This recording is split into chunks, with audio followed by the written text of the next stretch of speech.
언제나 우리 주님께서 주시는 은혜가 우리를 만족하게 하실 줄 믿습니다.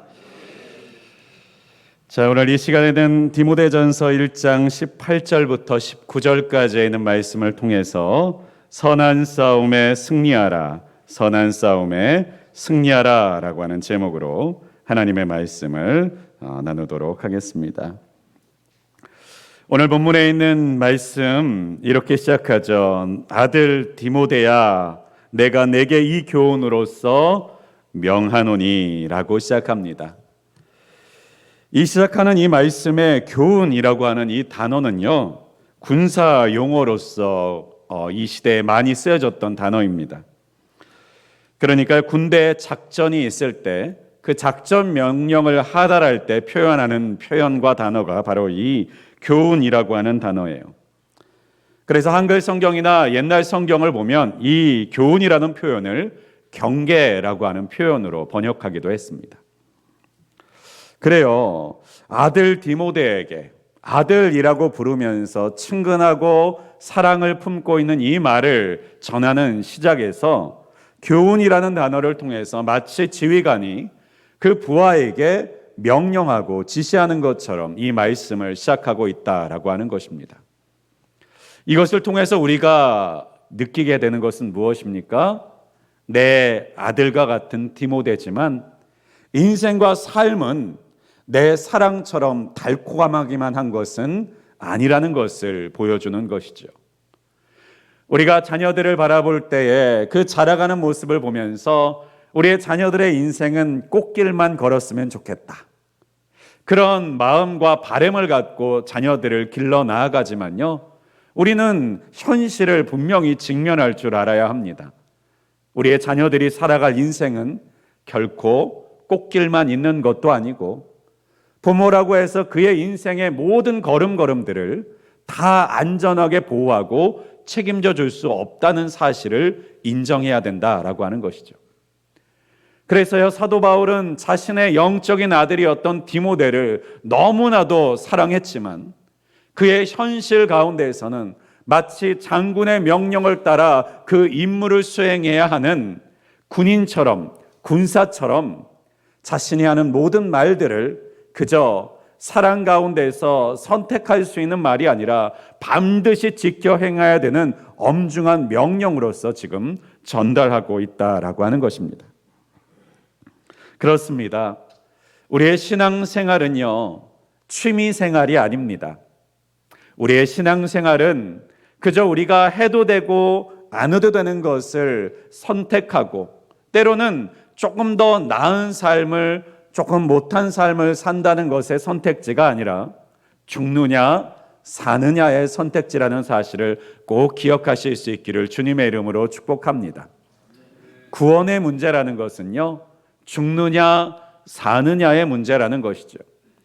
우리가 세상의 사람들보다 조금 더 부유하게, 조금 더 넉넉하게, 조금 더 안전하게 사는 것이 신앙이 아니라 영원한 생명을 사느냐 아니면 영원한 죽음을 사느냐라고 하는 것에 선택지를 하는 것이 바로 우리의 신앙생활이라는 것을 우리가 꼭 잊지 말아야 합니다. 그래서요, 때로는 우리의 신앙생활을 이렇게 표현하기도 합니다. 영적 전쟁. 신앙생활을요, 그리스도인의 삶을요, 영적 전쟁이라는 표현을 사용합니다. 그래서 그럴까요? 오늘 본문에 있는 말씀 가운데서도요, 사도 바울은 자신의 사랑하는 영적 아들 디모데에게 이렇게 명령합니다. 선한 싸움을 싸우라 라고요. 그런데요, 싸움이라는 것이 왠지 교회 안에서 언급하기 조금 어색한 단어처럼 들리시기도 합니다. 싸우지 말고 화평하고 평안해야 되는 것이 교회 안에서 말해야 될 것 같은 말들인데요. 그러나 오늘 디모데서에서는요, 이 선한 싸움이라는 말을 여러 번 반복하고 있습니다. 디모데전서 6장 12절에 있는 말씀에 보면 믿음의 선한 싸움을 싸우라, 영생을 취하라, 이를 위하여 내가 부르심을 받았고 많은 증인 앞에서 선한 증거를 하였도다. 부르심을 받은 이유가 무엇이에요? 선한 싸움을 싸우게 하기 위해서, 그 싸움의 결과물인 영생을 얻게 하기 위해서 이 선한 싸움을 해야 된다고 말합니다. 디모데후서 4장 7절에는요, 나는 사도 바울이죠, 선한 싸움을 싸우고 나의 달려갈 길을 마치고 믿음을 지켰으니, 사도 바울이 자신이 감당했던 인생과 사명을요 이렇게 정의합니다. 선한 싸움이었다라고요. 이 싸움이라고 표현하는 이유는 여러 가지 이유가 있겠지만 싸움, 전쟁의 특징이 있다는 것이죠. 먼저 전쟁은 내가 싸우고 싶지 않아도 싸움을 걸어오는 사람이 있으면 그 싸움을 감당해야만 한다는 것입니다.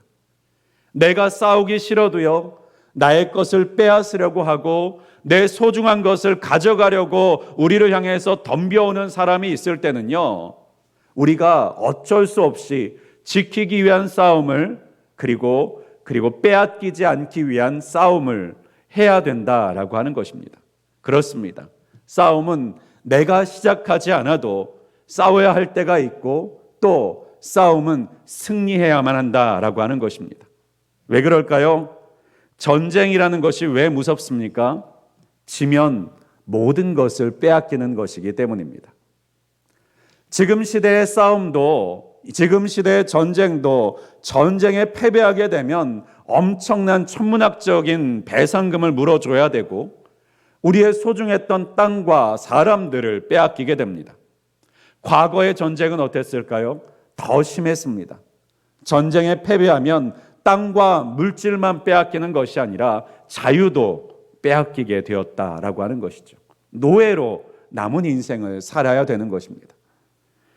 그래서요, 싸움은 목숨을 걸어서라도 이겨야 되는 것이었습니다. 그런데 그 싸움을 바로 우리의 신앙생활의 선한 싸움이라고 비유하고 있는 것이에요. 그렇습니다.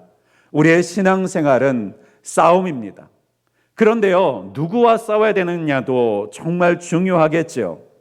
그 싸움이 어떤 누구와의 싸움이냐? 에베소서 6장 12절에서는요, 우리의 씨름은 혈과 육을 상대하는 것이 아니요 통치자들과 권세들과 이 어둠의 세상 주관자들과 하늘에 있는 악의 영들을 상대함이라 라고 말씀하고 있습니다. 이 말이 무슨 뜻인가 잘 이해가 안 되시는 분들을 위해서 다른 번역본으로 말씀드릴게요. 새 번역에서는요, 우리의 싸움은 인간을 적대자로 상대하는 것이 아니라 통치자들과 권세자들과 이 어두운 세계의 지배자들과 하늘에 있는 악한 영을 상대로 하는 것입니다. 또 현대인의 성경은요, 우리는 사람을 대항하여 싸우는 것이 아니라 하늘과 이 어두운 세상을 지배하고 있는 악한 영들인 마귀들을 대항하여 싸우고 있습니다 라고 번역합니다. 그러니까 공통점이 뭡니까? 우리의 선한 싸움, 영적인 싸움은요, 눈에 보이는 사람하고 치고받고 주먹질하는 싸움이 아니라는 것입니다. 바로 그 이면에 있는 세상을 주관하는 악한 영들, 또 마귀들을 대항하여 싸우는 것이 바로 그리스도인에게 주어진 선한 싸움, 그 싸워야 될 대상이라는 것을 성경에서는 분명히 정의하고 있다는 것입니다. 그러면 이 선한 싸움, 이 선한 싸움의 대상이 되는 악한 영과 마귀들은 도대체 어떻게 싸워 물리쳐야 되는 것일까요? 사람은 싸워서 죽게 되면 그 사람이 사라지는 것처럼 보이는데요, 마귀는 사라지지 않는 존재입니다. 소멸되지 않는 존재예요. 그래서 싸워서 이긴다는 것은 내어 쫓는 것밖에 방법이 없습니다. 하나님께서 마지막의 심판 때에 이 마귀와 사단을 무저갱에 가두어 두실 때까지 마귀는 소멸하는 것이 아니라 싸워 이김으로 내어 쫓는 방법밖에 없는 것이죠. 이것을 예수님께서 우리에게 이렇게 비유하여 말씀해 주셨습니다. 더러운 귀신이 사람에게서 나갔을 때에 물 없는 곳으로 다니며 쉬기를 구하되 쉴 곳을 얻지 못하고 이에 이르되 내가 나온 내 집으로 돌아가리라 하고 와 보니 그 집이 비고 청소되고 수리되었거늘 이에 가서 저보다 더 악한 귀신 7을 데리고 들어가서 거하니 그 사람의 나중 형편이 전보다 더욱 심하게 되느니라. 이 악한 세대가 또한 이렇게 되리라. 마태복음과 누가복음에 중복돼서 말씀하시는 표현입니다. 그러니까요, 우리가 이 선한 싸움을 통해서 악한 영들은 내어 쫓을 수 있지만요, 내어 쫓았다고 다시 찾아오지 않는다는 것, 다시 찾아오지 않는 것이 아니라는 것, 언제든지 우리를 다시 찾아와 우리를 사로잡을 수 있다라고 우리에게 경계하고 계시는 거예요.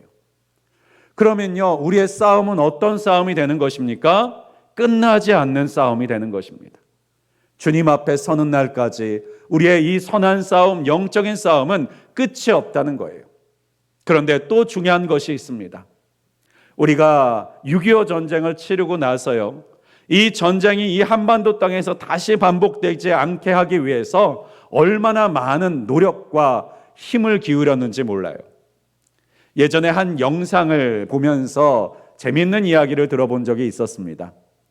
수도 서울이 6.25 전쟁 때 3일 만에 점령되는 일을 경험했던 우리나라에서는요, 이러한 일이 반복되게 하지 않기 위해서 여러 가지 장치들을 서울 시내에 만들어 두었다는 이 내용이었어요. 그 중에 하나가 한강에 많은 다리들을 건설하는 것들이었고, 또 한 가지가 강남을 개발할 때에 아파트들이 하나의 벙커가 될 수 있도록 여러 가지 그 벙커로서의 기능을 감당할 수 있는 철근 콘크리트 장애물이 될 수 있도록 만들었다라고 하는 이야기를 제가 본 적이 있었습니다. 그러니까요, 물론 미사일을 쏘고 핵무기를 쏘고 공격을 할 수도 있지만 결국 그 땅을 점령하기 위해서는 바로 보병이, 육군이 들어와서 그 지역을 점령해내야 되는데, 이 서울 땅을 점령해낼 수 없도록 서울이라고 하는 도시를 하나의 요새처럼 만들어놨다라고 하는 것입니다. 그래서 그럴까요? 그래서 어떤 분들은 이 서울 시내가요, 어떤 나라도 아무리 강대국이라 할지라도요, 사람이 들어와서 쉽게 점령할 수 없는 견고한 진이라고 표현하기도 했습니다. 이 모든 것들이 어떤 목적입니까? 싸워서 이기기 위한 것만이 목적이 아니죠. 쳐들어오지 못하도록 하기 위한 방어인 것입니다. 선한 싸움도 마찬가지입니다. 우리가 악한 영과 싸워서 그 싸움에 이겨서 내어 쫓았다 할지라도요, 우리가 여전히 방비되어 있지 않고 여전히 준비되어 있지 않는다면요, 언제든지 우리는요, 똑같은 공격을, 똑같은 미혹을, 똑같은 유혹을 받아 넘어질 수 있기 때문에, 그래서 하나님께서 우리에게 주시는 은혜는 무엇입니까? 선한 싸움에 승리할 수 있도록 우리를 훈련시키시고 연단시키셔서 우리를 강하게 하시고 담대하게 하신다라고 하는 것입니다. 담대하게 하는 이유가 또한 무엇입니까? 두려움이 우리로 하여금 마귀로 틈탈 수 있는 작은 틈들이 되기 때문에 우리로 하여금 두려워하지 않고 염려하지 않고 마귀가 찾아오고 우리를 지배하려고 다가올 때 싸워 이기는, 피하지 않고 대적하여 물리치는 사람으로 만드시기 위해서 우리를 하나님께서는 날마다 신앙적으로 영적으로 무장시켜 나아가시는 줄을 믿으실 수 있기를 바랍니다. 그런 하나님의 영적 싸움을 싸워 나아갈 때에 사도 바울은 디모데에게 또한 이렇게 함께 권면합니다. 너를 지도한 예언을 따라 그것으로 선한 싸움을 싸우며. 싸움에는 도구가 있어야겠지요. 그 도구가 무엇일까? 그런데 특별히 그 도구를 너를 지도한 예언이라고 표현하고 있습니다. 여러분, 예언이라는 것이 들으면 어떤 생각이 나시는가요? 앞으로 무슨 일이 있을까라고 하는 것을 들려주는 것이 예언이라고 생각하시지 않습니까? 그런데 우리는요, 오랫동안 무속신앙에 젖어들어서 살아갔기 때문일까요? 예언이라고 하는 말을 들으면 뭔가 무당이 앞으로 일어난 일들을 알려주는 것과 같은 그런 것들, 땅값이 오를까요? 안 오를까요? 아파트 값이 오를까요? 안 오를까요? 내년에 제가 승진을 할까요? 말까요? 이런 것들을 물어보고 확인하는 것이 예언이라고 생각할 때가 종종 있습니다. 그러나요, 구약 성경, 특별히 성경에서는요, 이 예언이라는 표현은요, 하나님의 말씀과 동일한 언어로, 동일어로 사용됩니다. 그러니까 성경은요, 예언, 꿈, 환상, 이 모든 것들의 공통적인 것이 바로 하나님의 말씀을 대표하고 있다는 것입니다. 왜 하나님의 말씀이 예언일까요? 하나님의 말씀은 반드시 이루어지기 때문입니다. 하나님께서 말씀하신 것은 하나님께서 반드시 이루시기 때문이에요. 여러분, 사람의 말은요, 그렇게 될 수도 있고 안 될 수도 있습니다. 예를 들면요, 제가 항상 하듯이 저는 오늘 점심에 교회에서 밥을 먹을 겁니다. 여러분, 이것이 예언이 될까요? 예언이 될 수도 있습니다. 제가 의지를 가지고 그 말을 행하려고, 그 말을 지키려고 하는 마음이 있으면 저는 점심에 밥을 교회에서 먹는 예언을 성취하게 될 겁니다. 그런데요, 제 인생을 제가 다스리고 마음대로 할 수 있다면 이 예언은 100%의 예언일 것입니다. 그런데요, 저는 제 인생의 모든 것을 제가 원하는 대로 모두 책임지고 다스릴 수 없어요. 99%의 확률로 그렇게 될 수 있다고 해도 1%의 확률로 제가 소화불량에 걸릴 수도 있고 체할 수도 있고 때로는 속이 뒤집어져서 밥을 먹을 수 없어서 죽을 먹어야 되는 상황이 있을 수도 있고 갑자기 어딘가로 밥을 먹지 않고 뛰어나가야 되는 상황이 벌어질 수도 있습니다. 예언이 아닐 수도 있는 것이죠. 그러나 하나님의 예언은 어떻습니까? 하나님은요, 전지전능하신 하나님이십니다. 그 말씀을 행하고 이루시고자 하시면요, 이루지 아니하실 이유가 없으신 하나님이세요. 그래서 하나님이 말씀하신 것은 반드시 이루어지는 것입니다. 그래서요, 사도 바울은 이 영적인 싸움, 선한 싸움을 싸우는 동기를 하나님의 말씀에 두라라고 지금 말하고 있는 거예요. 어떤 말씀들에 두고 있을까? 사도 바울을 통해서 주신 말씀들이 어떤 것들이 있을까요? 로마서 8장 28절에는요, 하나님을 사랑하는 자 곧 그의 뜻대로 부르심을 입은 자들에게는 모든 것이 합력하여 선을 이루느니라. 이 말씀이 분명히 이루어질 것이고요. 또 디모데후서 2장 23절과 24절에 너는 그리스도 예수의 좋은 병사로 나와 함께 고난을 받으라. 네, 그리스도의 병사로 부름받았다는 사실이 분명한 것이죠. 또 히브리서 11장에는 믿음이 없이는 하나님을 기쁘시게 하지 못하나니 하나님께 나아가는 자는 반드시 그가 계신 것과 또한 그가 자기를 찾는 자들에게 상 주심을 믿어야 할지니라. 네, 하나님께 나아가는 자는, 그 계신 것을 믿는 자는 하나님께서 반드시 상 주신다라고 하는 것은 반드시 이루어질 예언이라는 것입니다. 그러니까요, 예언은요, 맨날 며칠에 무슨 일이 일어날 것이다만 예언이 아니라 바로 하나님의 말씀대로 하나님은 우리에게 갚아주실 것이다. 하나님께서 말씀하신 대로 우리의 삶에 이루어지게 하실 것이다. 에이, 그것은 거짓이었네 라고 말할 수 없도록 우리의 입을 닫으시는 하나님의 응답으로 우리 가운데 찾아오실 것이다 라고 하는 것이 바로 이 성경이 하나님의 말씀의 예언이라고 표현하는 것입니다. 여러분 가운데 주시는 하나님의 말씀, 감동하게 하시는 하나님의 명령이 있으십니까? 이 예언은요, 선한 예언도 있고 우리를 경계하는 예언도 있습니다. 하나님의 말씀을 따라 부르짖으라. 그러면 내게 응답하리라. 예언이죠. 또 내가 하나님을 떠나 율례와 법도에서 떠나면 내가 너에게 벌하리라 라고 하는 말씀도 예언이라는 사실을 우리는 기억해야만 합니다.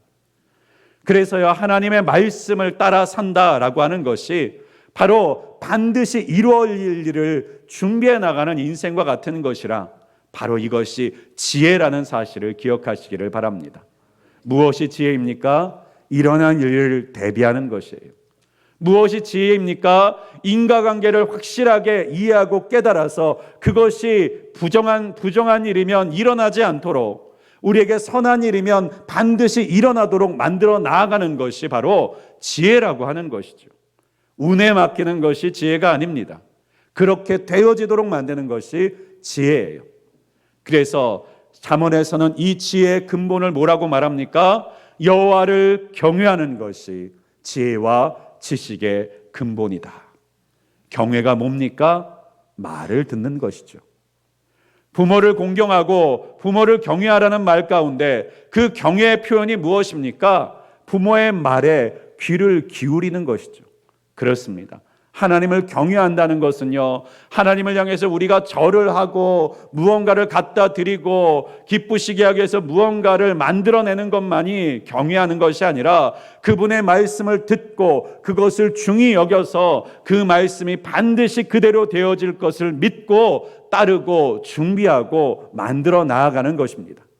사랑하는 여러분, 우리가 선한 싸움에 승리하는 자가 될 수 있도록 하나님의 말씀을 중히 여기고 그 말씀대로 되어질 것을 믿고 그것을 준비하고 만들어 나아가는 저와 여러분이 되실 수 있기를 주님의 이름으로 간절히 축원드립니다. 그런데요, 이 선한 싸움 가운데 이 선한 싸움을 끝까지 싸우고 승리할 수 있는 비결에 대해서 19절은 이렇게 말합니다. 믿음과 착한 양심을 가지라고요. 믿음과 착한 양심을 가지라. 그러면 도대체 뭐가 믿음이고 뭐가 착한 양심일까요? 그런데요, 이 착한 양심과 믿음을요, 누군가는 실패하는 사람이 있다는 거예요. 19절에 볼까요? 어떤 이들은 이 양심을 버렸고 그 믿음에 관하여는 파선하였느니라 라고 말하고 있습니다. 믿음은 어떤 것이 믿음인가요? 요한복음 1장에 있는 말씀에 보면요, 영접하는 자, 곧 그 이름을 믿는 자들에게는 하나님의 자녀가 되는 권세를 주셨다라고 말씀하셨습니다. 그러니까요, 믿는다는 것은 무엇입니까? 영접하는 것입니다. 믿음이라고 하는 것은요, 예수님을 예수님답게 영접하는 것이 바로 믿음이라고 요한복음은 정의하고 있어요. 그 믿음을 오늘 우리가 읽지는 않았습니다만 오늘 본문 가운데서 특별히 디모데전서 1장에 그 표현이 나와 있어요. 바로 15절에 있는 말씀입니다. 믿보다 모든 사람이 받을 만한 이 말이요, 그리스도 예수께서 죄인을 구원하시려고 세상에 임하셨도다 하였도다. 죄인 중에 내가 괴순이라. 여기에 뭐가 담겨져 있는지 아십니까? 복음이 담겨져 있습니다. 복음이 무엇입니까? 그리스도 예수께서 죄인을 구원하시려고 세상에 임하셨도다. 우리는 이것이 복음이라는 사실을 잊어버리고 살아갈 때가 있습니다. 신앙생활을 우리가 할 때는요, 우리가 지켜야 될 수많은 것들이 생각나고 우리가 순종해야 될 수많은 말씀들을 생각하지만 복음은 한마디로 줄이면 이것입니다. 예수님께서 죄인을 구원하시려고 세상에 임하셨다. 예수님께서 이 땅에 오셨을 때 이 구원의 은혜를 누린 사람들이 얼마나 많이 있었습니까? 수많은 병자들과 인생과 삶의 실패자들과 빛과 소망을 잃어버린 자들이 예수님을 만나서 그들이 빛을 발견하게 되고 그들의 병을 치료받게 되고 인생에 무너진 자들이 다시 수축되는 역사를 경험하게 됩니다. 그런데 그들이 뭘 했습니까?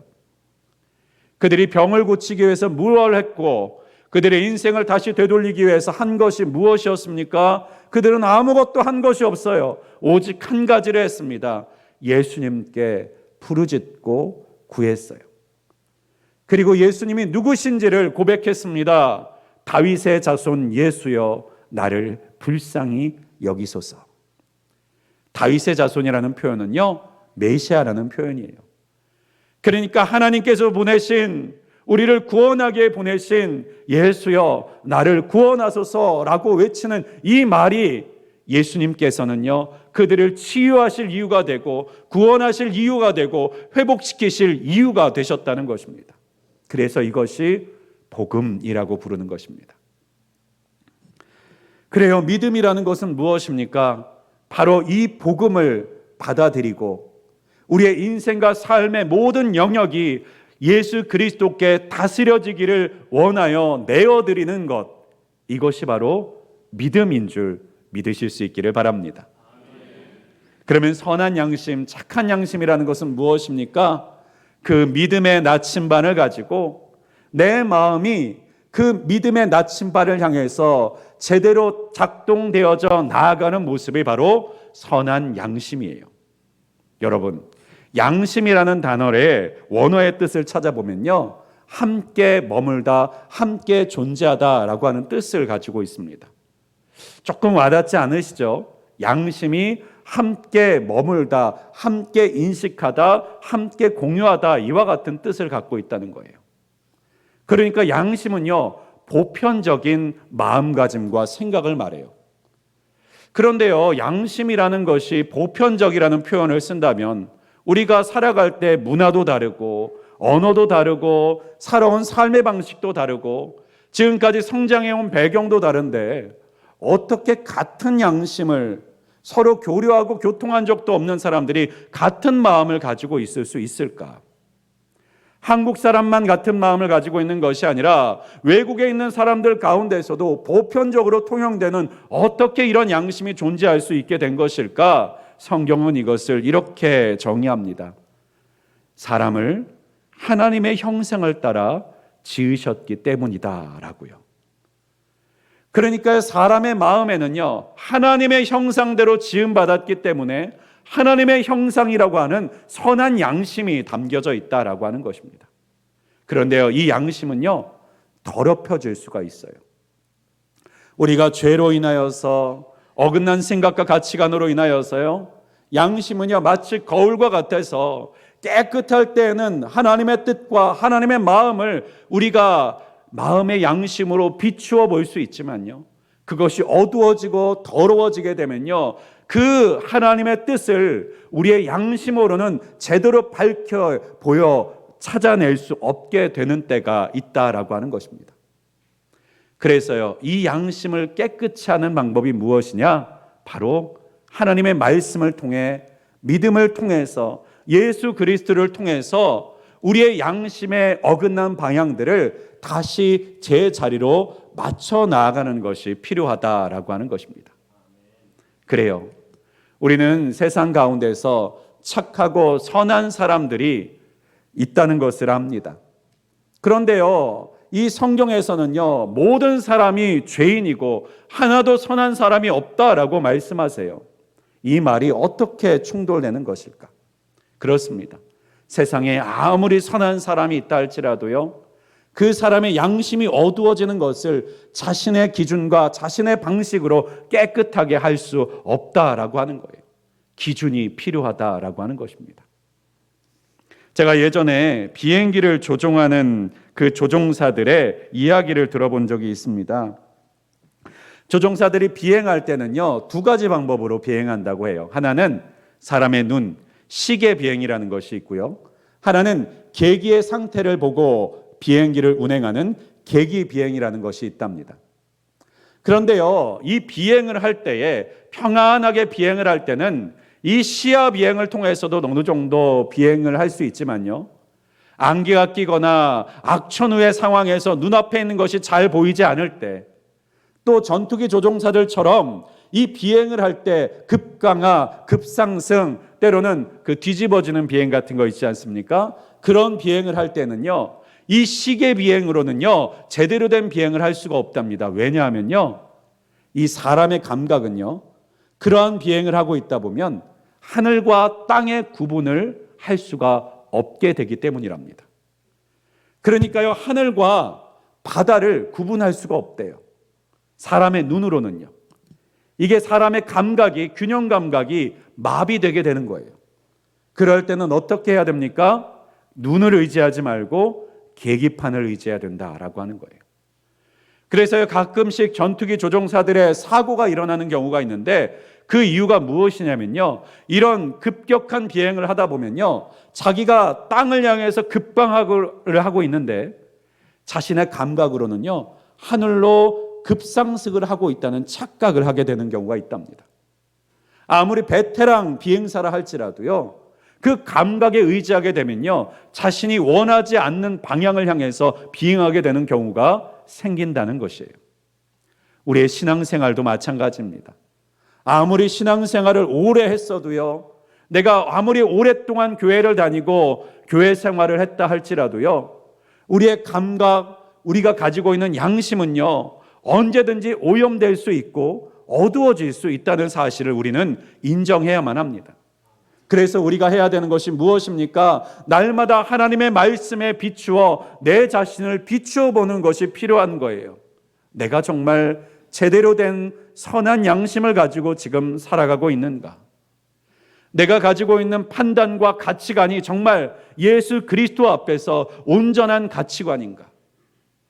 그러니까 바리새인들과 같이 내가 하나님의 말씀을 잘 알고 하나님의 말씀을 내가 얼마나 많이 가르쳤는데 내 말씀을 전하고 있는 저도요, 하나님의 말씀을 따라서 저를 점검하지 않으면요, 제 말이 마치 하나님의 말씀인 것처럼 착각하게 될 수 있다는 거예요. 틀리지 않는, 오류가 없는 말처럼 오해하면서 살아갈 수 있게 된다는 것입니다. 그게 바로 누군가 부족하기 때문에, 문제가 있기 때문이 아니라 모든 사람에게 그와 같은 연약함이 있다는 것을 우리에게 성경은 경고하신다는 거예요.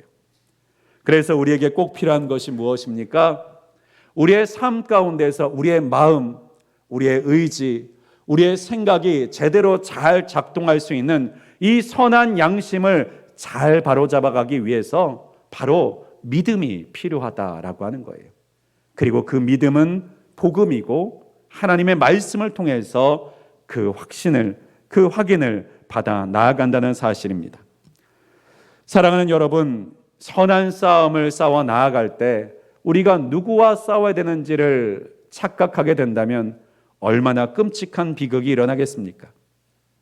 전쟁터에서 총을 쏘고 싸워 나아가는데 내가 싸우는 대상이 아군이었다면 그 얼마나 전쟁의 비극이 되겠어요. 누구와 싸우고 있는지를 우리는 날마다 오해하지 않고 착각하지 않고 바르게 그 대상을 바라볼 수 있기를 주님의 이름으로 축복합니다. 또한 그 싸움을 우리가 실패하지 않는 싸움, 그리고 패배하지 않는 싸움, 그리고 중간에 포기하는 싸움이 되지 않을 수 있도록 믿음과 착한 양심을 지켜 나아가실 수 있기를 주님의 이름으로 간절히 축원드립니다. 특별히 이 믿음과 착한 양심을 잃어버렸을 때에 그 모습을 뭐라고 표현하고 있느냐? 파선이라는 단어로 표현하고 있어요. 파선. 그러니까 우리의 신앙생활은요, 마치 바다를 항해하는 배에 타고 그 목적지인 항구를 향해서 나아가는 것과 같습니다. 그런데 파선이라는 것은 무엇이에요? 배가 산산조각 깨어져서 그 항해를 더 이상 계속해 나아갈 수 없는 상태입니다. 파선이라는 것이 왜 무서운 것입니까? 배는 물 위에 떠야 되는 것이죠. 물 위에 떠야지만 배가 제대로 갈 수 있는 것이죠. 그런데 파선은 무엇입니까? 물 아래로 가라앉게 되는 것입니다. 세상이라고 하는 물, 마귀와 사단이라고 하는 이 어두운 캄캄한 깊은 바다 위에를 떠서 나가야 되는 그리스도인이 파선하게 되면요, 마귀와 사단의 유혹에 엉겨붙어 있는 어두운 바닷속을 헤매이는 존재가 될 수밖에 없다라고 하는 것이고, 또 우리가 파선하여 물 가운데 빠져 들어갈수록 우리는 원하는 목적지 가운데 나아갈 수 없는 존재가 된다라는 것을 우리로 하여금 생각하게 하는 줄을 압니다. 오늘 이 시간 우리가 하나님의 말씀 앞에 서서 우리의 신앙의 여정이 파손되지 않을 수 있도록 날마다 하나님이 주시는 믿음의 나침반으로 우리의 선한 양심을 바르게 세워 나아가실 수 있기를 주님의 이름으로 간절히 축원드립니다. 그래서 우리로 싸우게 하신 이 선한 싸움을 끝까지 싸워 나아가며 하나님께서 우리에게 약속하신 예언, 약속하신 구원, 약속하신 영원의 생명, 그 은혜들을 풍성하게 누릴 수 있는 저와 여러분 되시기를 주님의 이름으로 간절히 축원드리겠습니다. 기도하겠습니다. 전능하시고 분명히 살아계신 하나님 감사합니다.